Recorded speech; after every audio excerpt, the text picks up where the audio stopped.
nama aku Astrilia Miraswaria dari Prodi S1 Gizi. Tugas mata kuliah dasar-dasar gizi kuliner. Pada kesempatan kali ini, aku akan membahas tentang pengenalan, persiapan, dan memasak berbagai jenis bahan makanan. Pengenalan, persiapan, dan memasak berbagai jenis bahan makanan. Memasak memerlukan bahan makanan, bumbu, serta bahan pelengkap lainnya. Langkah berikutnya sebelum membuat masakan, diharapkan mengenal berbagai macam bahan makanan, sehingga pengetahuan dalam mengembangkan makanan akan semakin luas. Dengan mengenal bahan makanan, bumbu serta bahan tambahan makanan baik yang berasal dari Indonesia ataupun dari luar Indonesia yang digunakan untuk masakan kontinental, maka dapat mengkombinasikan penggunaan bahan-bahan tersebut. Sekarang kita akan memasuki pada kelompok sumber karbohidrat. Yang pertama, golongan serealia. Serealia segar meliputi jagung yang dalam buku-buku teks digolongkan dalam sayur. Serealia kering meliputi beras, beras ketan, jagung kering, dan gandum. Yang kedua, golongan umbi-umbian meliputi aneka ubi rambat, singkong, kentang, talas, dan gadung. Dan yang ketiga, golongan buah meliputi buah sukun. Dalam pola menu makanan Indonesia, bahan makanan sumber karbohidrat disebut makanan pokok. Tapi dalam pola makanan internasional atau kontinental digunakan sebagai pendamping makanan utama. Bagian tepung. Tepung mempunyai sifat-sifat yang berbeda. Dari jenis pati mempunyai tekstur tepung yang lembut. Karena mempunyai kadar protein yang rendah, maka ketika dibuat adonan tepung dari pati tidak membentuk gumpalan. Berikut akan saya jelaskan bagian-bagian tepung. Yang pertama, tepung terigu.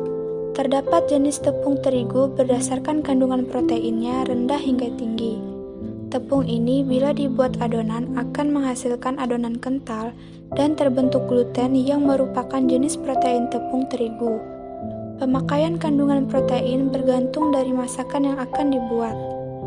Yang kedua, tepung beras ketan. Bila dibuat adonan dengan cara diberi cairan, akan berbentuk endapan, sehingga kadang dilakukan pembuatan starter terlebih dahulu, dengan melarutkan sebagian tepung dengan air panas untuk dapat mengikat sisa tepung lainnya. Yang ketiga, pati tepung singkong. Mempunyai sifat yang sama, akan terjadi endapan bila dilarutkan dalam air. Hasil masakan menggunakan tepung ini adalah bening, sehingga sering digunakan untuk mengentalkan bubur ataupun saus. Yang keempat, tepung sagu. Terbuat dari pati batang pohon sagu, dibuat sebagai bubur papeda masakan Maluku atau Irian sebagai makanan pokok masyarakat tersebut. Selain daripada itu, dapat digunakan sebagai pengental sup, saus, atau dibuat jajanan pasar. Dan yang kelima, tepung hungkui. Terbuat dari pati kacang hijau, lebih sering digunakan untuk jajanan pasar, mempunyai tekstur yang molor ketika dimasak dan tidak elastis ketika dingin. Dan yang keenam, tepung maizena. Terbuat dari pati jagung, sering digunakan sebagai bubur maizena, pengental saus, dan sup. Ini adalah contoh gambar-gambar dari tepung terigu, tepung beras ketan, pati tepung singkong, tepung sagu, tepung hungkui, dan tepung maizena. Masuk ke dalam langkah persiapan.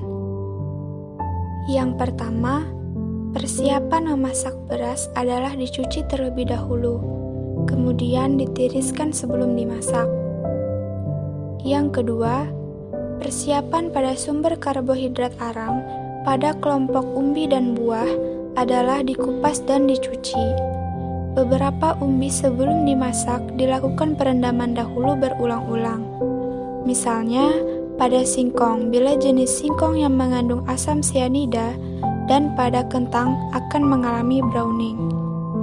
Dan yang ketiga, pada pembuatan bubur-bubur dari tepung, misalnya tepung beras, maka secara prinsip persiapan hingga pembuatan adalah bagi cairan pelarut menjadi 2 bagian, 1 bagian untuk melarutkan dan 1 bagian dimasak.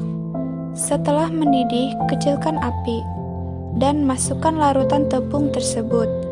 Masak dengan api sedang, kemudian aduk hingga mengental.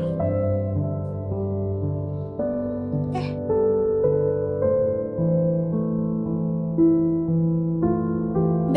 Kelompok bahan makanan hewani. Seperti yang kita ketahui, protein hewani terbagi atas golongan daging hewan berkaki 4 yang meliputi daging sapi, kambing, kerbau, rusa, anjing, serta babi. Dan terdapat juga jenis protein hewani lain seperti kelinci. Sedangkan dari kelompok unggas terdapat pada ayam ras, ayam kampung, burung kalkun, dan itik. 1. Daging. Daging dalam bahasan ini adalah tidak mencakup semua daging dari ternak potong, seperti daging sapi muda, daging domba muda, daging domba dewasa, dan daging babi. A. Persiapan memotong hingga memasak daging. 1. Pilih bagian daging harus disesuaikan dengan jenis masakan yang akan dibuat. 2. Perhatikan kesegaran daging beserta arah seratnya. 3. Potong daging sesuai dengan masakan yang dibuat. Misalnya, jika kalian ingin memasak sate, dipotong melintang serat 2x2 cm, dan jika rendang dipotong tipis melintang searah serat dadu 4x4 cm atau persegi 3x4 cm. B. Persiapan memasak daging, mengempukkan, dan memberi bumbu. 1. Beberapa masakan sebelum diolah ada yang dilakukan dengan merendam bumbu. Misalnya pada sate berbumbu matang. Proses merendam bumbu kurang lebih selama 10-60 menit. 2. Beberapa ada yang memerlukan perlakuan diempukkan terlebih dahulu. Untuk sate mentah diempukkan dengan menambah papain atau dibungkus daun pepaya dan dilakukan selama kurang lebih 1 jam. Daun pepaya sedikit dimemarkan dan daging terbungkus rapat. 3. Proses mengempukkan daging yang lain adalah merebus terlebih dahulu. Jadi, semakin tinggi suhunya, semakin empuk pula dagingnya. 4. Mengempukkan daging. C. Rendam. Cairan beralkohol, cuka, dan jeruk nipis dapat melunakkan serat. D. Dipukul-pukul. Tujuannya untuk memutus serat-serat daging. E. Dilayukan. Cara yang dianjurkan, biarkan daging dalam lemari es. Jadi, itu hanya selama 1-2 hari saja, dan warna akan sedikit buram. Tetapi rasa tetap bagus ketika masak daging lebih empuk. F. Persiapan memasak jeroan dan bagian non-daging. 1. Babat. Bersihkan di bawah air yang mengalir, seduh dengan air panas, gosok dengan kapur sirih, kerik kulitnya hingga warna hitam hilang. Nah, sebelum diolah, direbus terlebih dahulu agar dagingnya empuk. Merebusnya memakan waktu 3-4 jam loh. Yang kedua, usus sapi. Di dalamnya terdapat kotoran. Bersihkan dengan air yang mengalir dengan selang.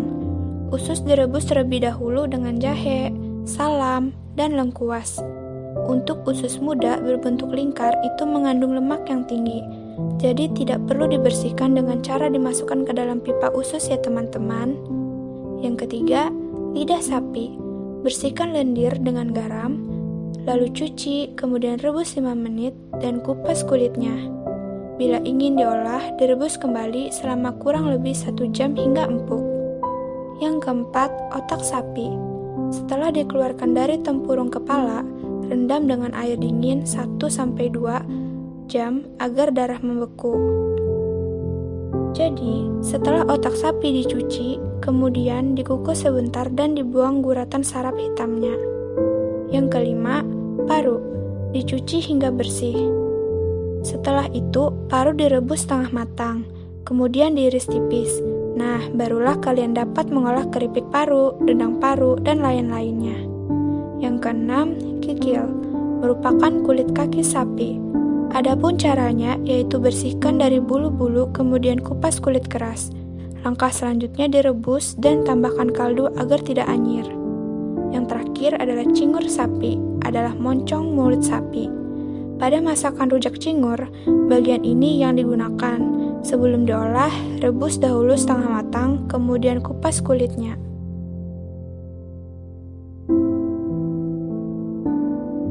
Dua, telur. Telur merupakan bahan-bahan makanan bergizi tinggi karena kandungan proteinnya yang sempurna. Vitamin A, tiamin, riboflavin, dan juga mengandung vitamin D. Vitamin D dari telur merupakan penyumbang terpenting bagi tubuh, karena bahan makanan lainnya umumnya mempunyai kandungan vitamin D yang rendah.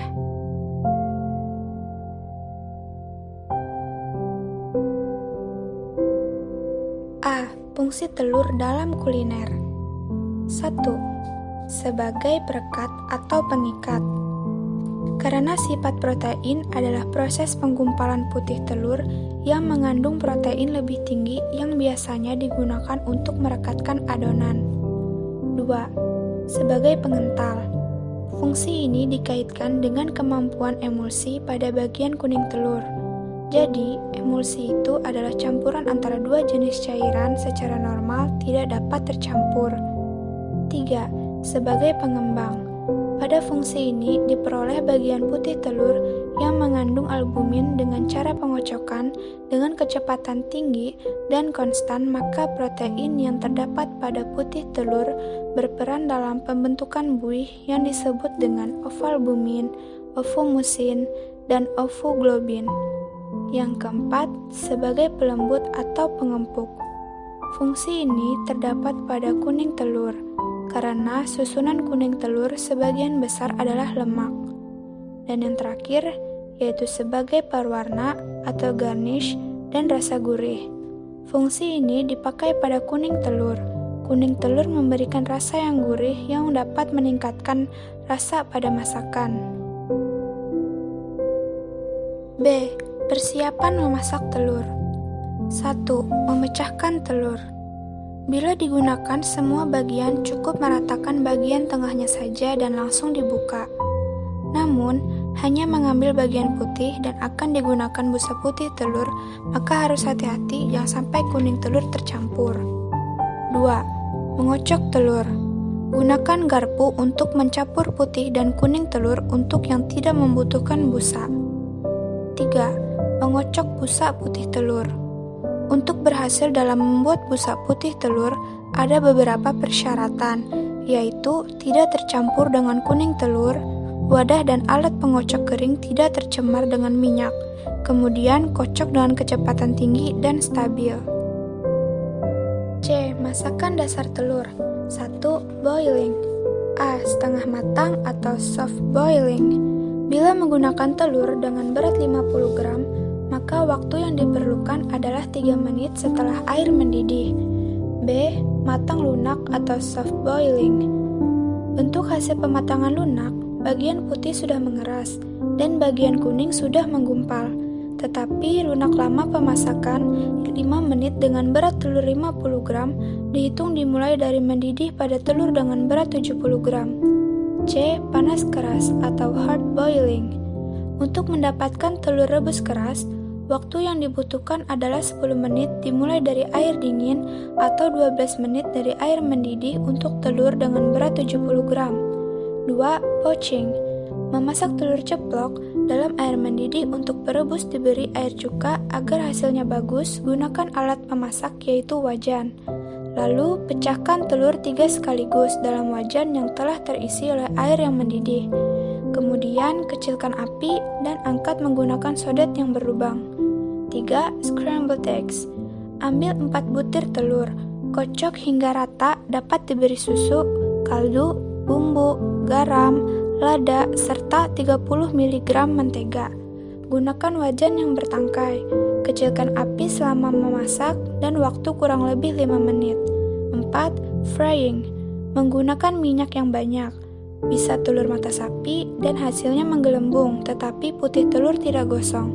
Dan hasil yang benar, kuning telur masih lunak dan disajikan panas. 5. Pan frying eggs. Dikenal dengan telur mata sapi. Jumlah telur yang digoreng paling sedikit 2 butir dan gunakan minyak yang sedikit.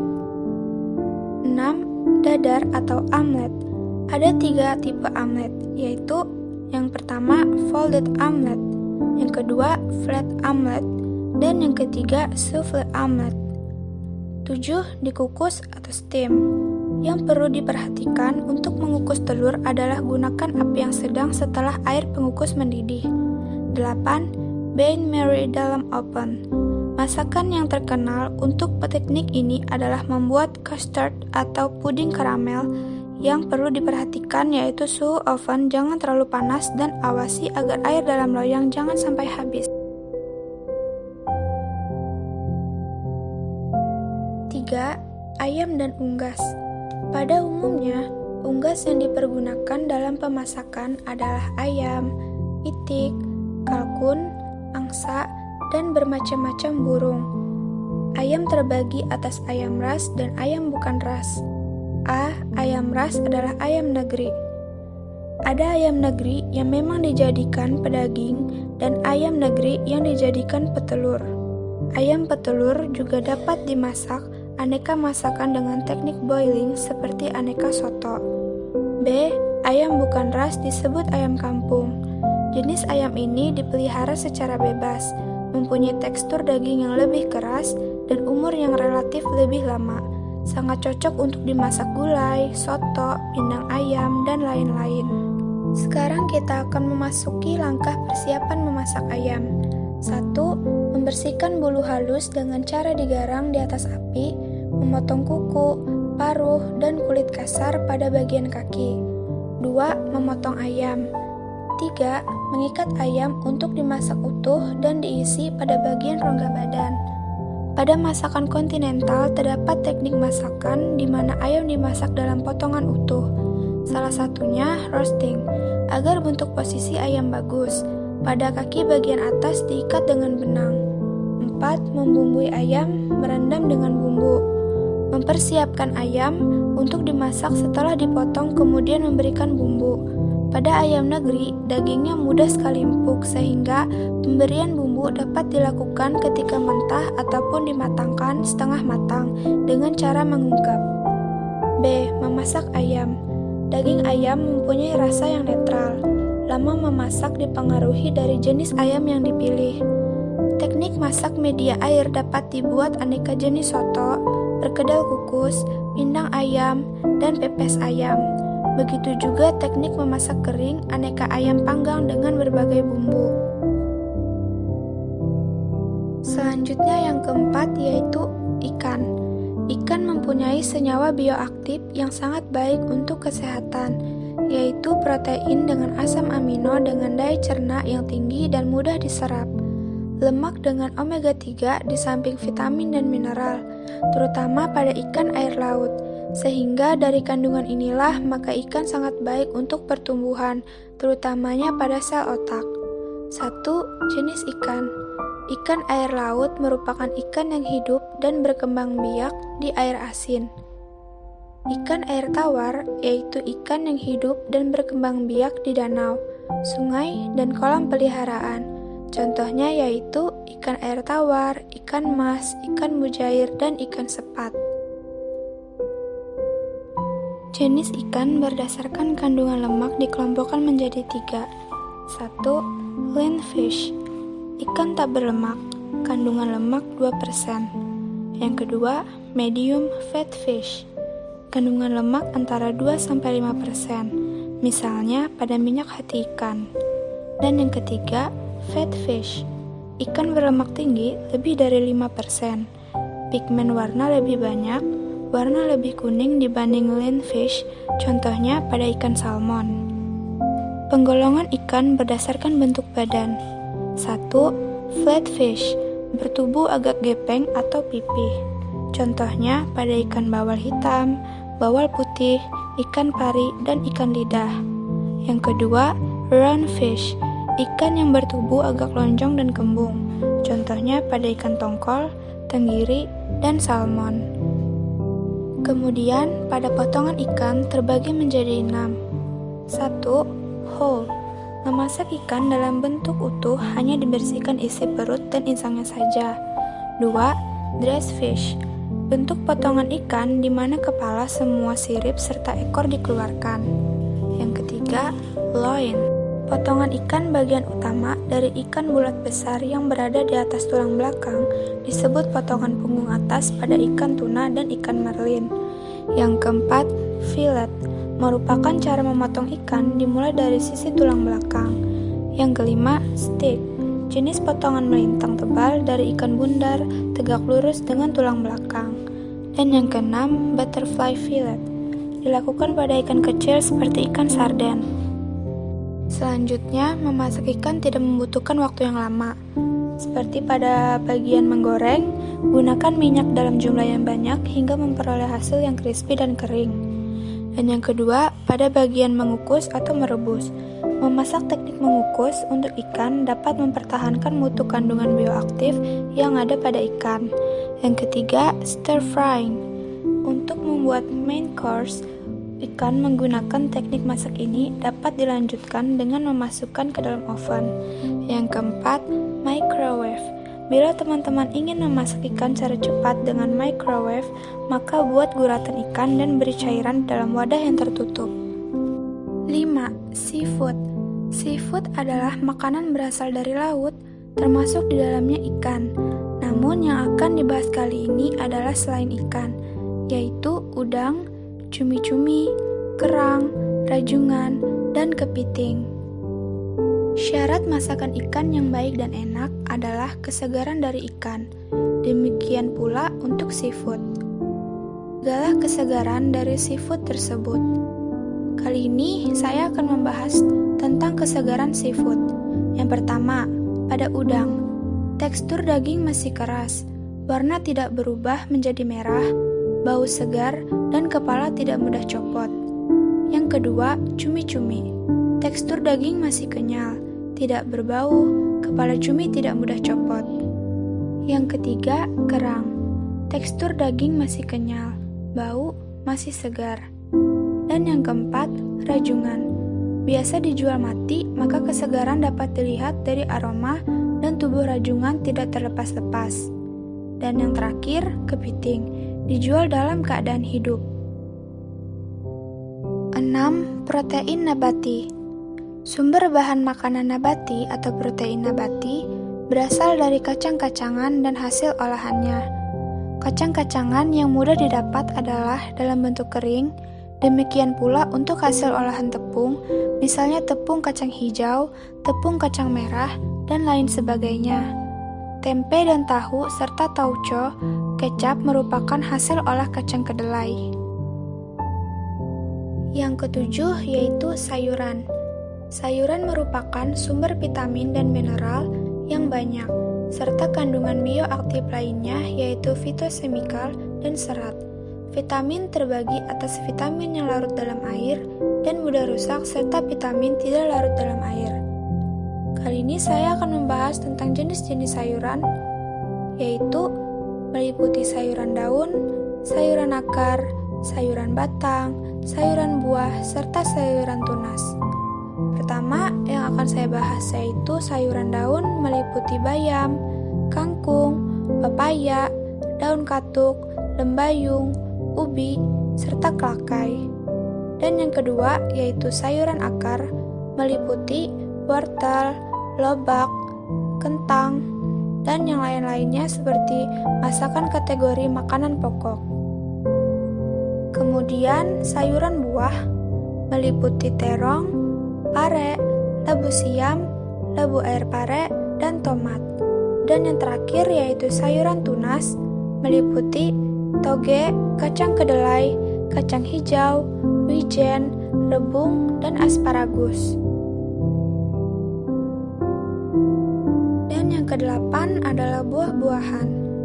Buah-buahan yang beraneka warna dan ragam merupakan sumber antioksidan yang potensial untuk kesehatan tubuh. Selain mengandung vitamin, mineral juga mengandung serat. Semakin beragam buah yang dimakan dalam satu hidangan, maka semakin lengkaplah kandungan vitamin dan mineral yang dikonsumsi oleh tubuh kita. Pengelompokan buah-buahan. Yang pertama, didasarkan dari sisi kuliner, terdapat kelompok buah yang disajikan seperti salak, jambu, duku, rambutan, pisang, jeruk, pepaya, nanas, melon, semangka, serta mangga. Dan yang kedua, ada buah yang tidak bisa disajikan di atas meja. Misalnya, tidak semua pisang pantas disajikan, seperti pisang tanduk dan pisang kepok. Kali ini saya juga akan membahas tentang pengenalan bahan kue tradisional. Dimulai dari tepung-tepungan. Yang pertama, ada tepung beras dan tepung beras ketan. Dan yang kedua, ada tepung kanji, yang biasa disebut juga dengan tepung aci, tepung sagu ubi, tepung tapioka, hasil masakan kenyal dan melawan bila digigit. Dan yang ketiga, ada tepung sagu aren. Terbuat dari pati pohon aren, dapat digunakan untuk mengganti tepung aci. Dan yang keempat, tepung hungkoi. Terbuat dari pati kacang hijau, umumnya dijual dalam kemasan kertas 120 gram. Tepung hungkoi yang bagus, setelah kue diolah menjadi tidak lembek dan setelah dingin teksturnya garing. Lalu kemudian ada tepung terigu, yang digunakan dalam resep kue tradisional, jenisnya tepung serbaguna segitiga biru. Kemudian gula. Gula merah sama dengan gula Jawa sama dengan gula kelapa, yaitu terbuat dari air bunga kelapa yang direbus dengan kental. Lalu, pilih warna yang tidak terlalu coklat. Kualitas gula merah yang baik yaitu bebas dari kotoran. Ada gula aren terbuat dari air bunga enau yang dikeringkan. Kemudian santan, diperoleh dari kelapa yang diparut. Pada santan kental, hasil perasan yang pertama, kelapa parut sekitar 500 gram, diremas-remas dengan setengah gelas atau 125 teh dengan air hangat, peras dan saring hasilnya adalah 250 cc. Lalu, santan encer, perasan kelapa parut yang berikutnya setelah santan kental, diremas-remas dan diberi air setengah gelas berkali-kali sesuai kebutuhan.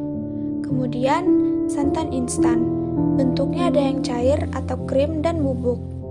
Lalu, pada santan sendiri tidak diparut. Dengan menggunakan blender, kelapa dibersihkan, dipotong kecil-kecil, beri 250 cc air, haluskan dan peras, maka dapatkan santan kental sebanyak 500 cc santan kental. Dan yang terakhir yaitu mengenal aneka cetakan kue tradisional seperti pada gambar di bawah ini, yang pertama ada mangkuk, yang kedua ada cetakan serabi dan apem, dan yang ketiga ada cetakan pukis, yang terakhir ada loyang.